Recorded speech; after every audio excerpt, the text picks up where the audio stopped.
اور اس کے مصنف ہیں عبد المالک مجاہد. آپ اپنی اسکرین پر دیکھ سکتے ہیں اس کی تالیف ہے. اس کے مصنف جو ہیں عبد المالک مجاہد ہیں. اب یہ کتاب ہے جو میں نے پڑھی اور میں اس میں سے ایک واقعہ اپنے الفاظ میں تحریر کروں گی. ٹھیک ہے, یہاں پہ آپ کو نظر آ رہا ہوگا میں نے صفحہ نمبر کی جگہ پہ 36, 37 اور 38 لکھا ہے. یہ وہ صفات ہیں جن پہ سے جو میں نے کتاب کو پڑھا, اور ان صفات پر مشتمل جو ایک واقعہ تھا جو یہاں پر دیا گیا تھا, میں نے اس کو اپنے لکھنے کے لیے منتخب کیا. میں واقعہ بھی ابھی آپ کو پڑھ کے سناؤں گی. آپ نے اس واقعے کو جو جیسے مجھے 36, 37 اور 38 پہ ایک واقعہ اچھا لگا, اس واقعے کو میں اپنے الفاظ میں یہاں پر جہاں آپ کو یہ مختلف لکیریں نظر آ رہی ہوں گی یہاں پر 10 سطور میں لکھوں گی, اور اگلے صفحے پر اس واقعے کو بیان کرنے کے لیے میں نے جو اسمائی اور صفاتی الفاظ استعمال کیے اور فعلی الفاظ استعمال کیے جہاں پر ان کی تفاصیل لکھ دوں گی. یوں آپ کا یہ عملی منصوبہ جو ہے وہ مکمل ہوگا. کتاب کا صفحہ نمبر 36, 37, 38 سے میں آپ کو وہ واقعہ دکھاتی ہوں کہ جو میں نے منتخب کیا. ٹھیک ہے,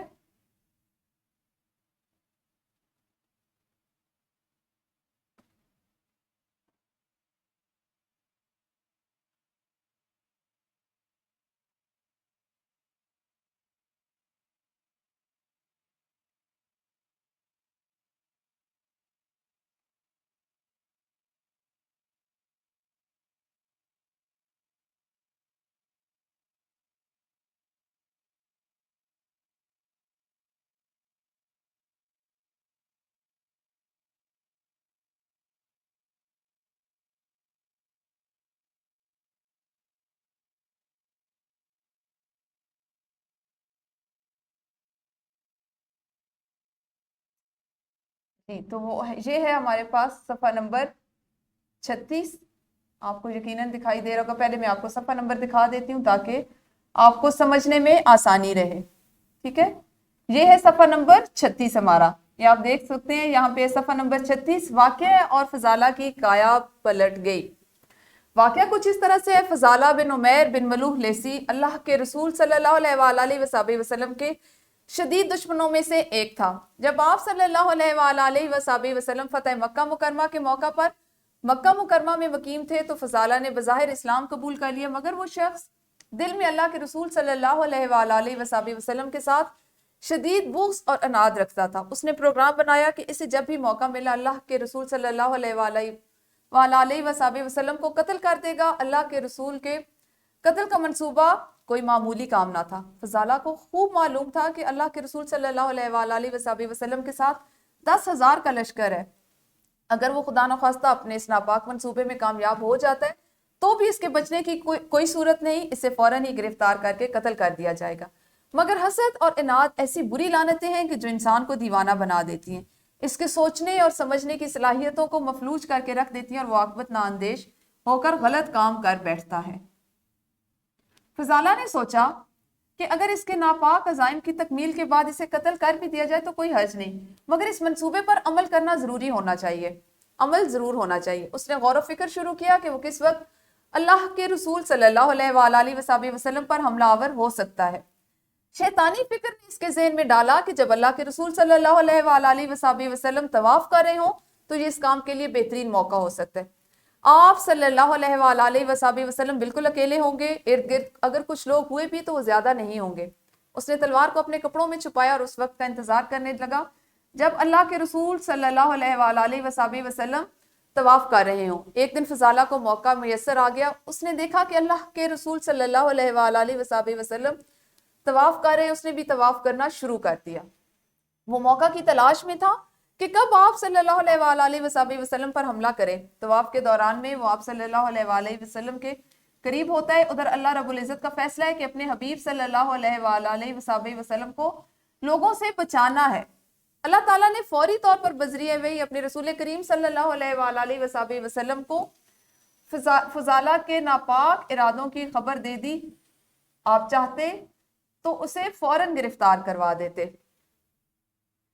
آلہ قتل تو اس کے کپڑوں میں چھپا ہوا تھا, مگر یہاں رحمت ہی رحمت ہے. اپنی امت کے ساتھ خیر, بھلائی اور معافی ہے.